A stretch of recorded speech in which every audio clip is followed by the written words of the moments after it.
Évangile de Jésus-Christ selon saint Luc. Comme Jésus parlait, un pharisien l'invita pour le repas de midi. Jésus entra chez lui et se mit à table.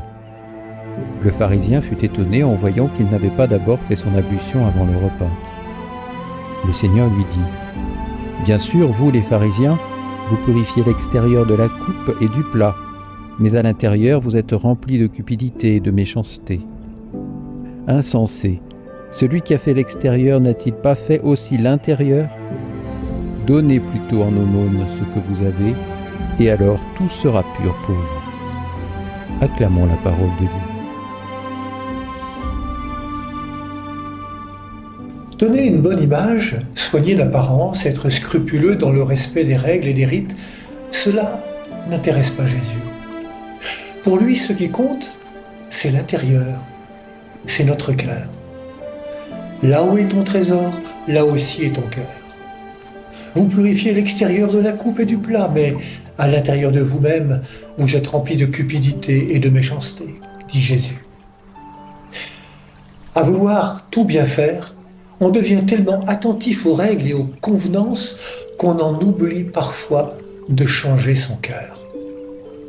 Dans l'Évangile, le pharisien est tellement obnubilé par les mains non lavées de Jésus qu'il passe à côté de son hôte. Peut-il découvrir qui est Jésus, celui qui accepte de manger avec lui ?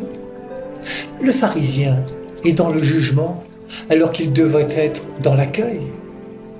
Son souci de pureté le rend aveugle sur l'essentiel et ferme son cœur. Jésus accepte de venir partager le repas avec ce pharisien, car Jésus veut venir dans notre maison. Serais-je suffisamment libre pour l'accueillir sans autre convenance ? La foi n'est pas la récitation d'un catalogue de formules et de rites, elle est celle qui agit dans l'aumône, autrement dit dans le service du frère et de la sœur en humanité. Et cela, non pas pour ma gloire personnelle, pour être bien vu, mais pour la gloire de celui qui voit dans le secret des cœurs, notre Père du ciel. Que notre charité se donne de la peine. La foi vécue dans le service du frère et de la sœur vaut plus que tout l'or du monde.